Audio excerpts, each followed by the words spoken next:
The library is the place where all the music is handled, stored, prepared. We're there to get it ready and get it in front of the players so that they can play the beautiful concerts that everyone gets to see and hear. There are 3 librarians, and we work as a team doing all the programs. So we do the music for all the subscription, all the pops, all the movies, anything that is on stage at Orchestra Hall with the Minnesota Orchestra. We have had the music come through our office first. We house the entire collection, which is, I think we looked today, is upwards of 3,500 works at this point, with over 1,000 chamber pieces, many, many boxes of choral music, and a few operas. And that's stored all over the building. So we're on 3 or 4 different floors of Orchestra Hall, housing just many sheets of paper.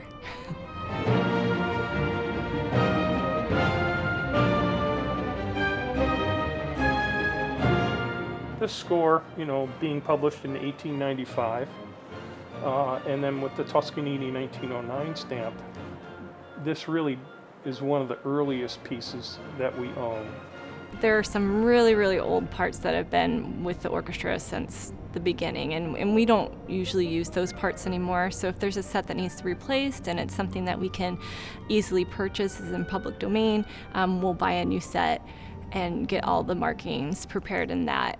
If it's something that's under copyright, we have to rent it. Some things under copyright you can purchase, but most of it we're going through a rental agency to get the music here and get it ready for the concerts. And we organize by acquisition because at this point it would be too hard to try and reshuffle our shelves alphabetically.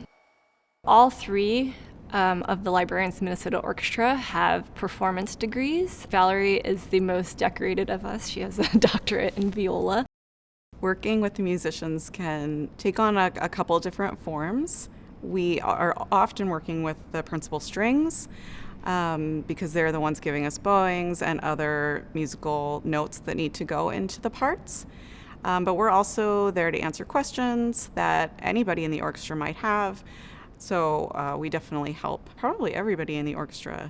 Okay, so second bar 23. Yeah, it also looks like those are all slurred. So who knows? Yep. What that is? Okay. Okay. Great. That's we clear. can always double check with the conductor as well, but let's plan on slurred. All right, that's great. That's what I needed. Okay, and then the last one is... You do need to be a musician to be a librarian because you want to know what you would want to see on a music stand, and you need to know what is clear, and you need to be able to read the notes and what does that mean. And if a conductor is telling you to mark something a certain way, you have an understanding of why he or she is asking for that and what it should look like, so a player can translate that quickly as they're playing.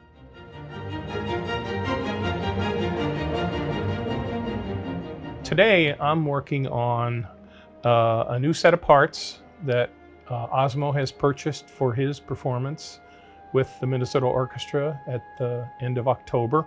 It's for the Carl Nielsen Symphony No. 4, the Inextinguishable Symphony. This is a piece that the Minnesota Orchestra has purchased previously, but Osmo wanted his own set of parts to take with him to guest conducting engagements around the world. We start with our existing part and we give this to the concertmaster, and she will mark the part with her markings as she wants them. They might be slightly different than what's in here, but all these markings are a living thing. They change from time to time as people's ideas change. So we purchased these parts. They came to us from Copenhagen, and they are really beautiful, very nice paper. But one of the problems with this piece is there's only 1 bar rest before the next entrance at the top of page 14. And in our parts, we had made a paste-in insert here that gives us the top line and the first 4 measures of the second line to allow the players to turn at a longer period of rest, 3 bars rest as opposed to 1. Turning pages quickly, which means noisily, and you don't want that.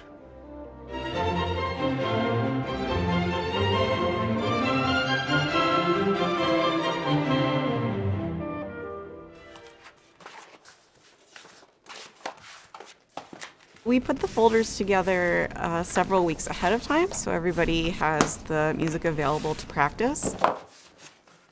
And then the night of the concert, we just make sure that all of that music is out on stage, as well as the conductor's scores. For the audience member, a good concert for them is when lots of things happen. You know, exciting things, breathtaking things.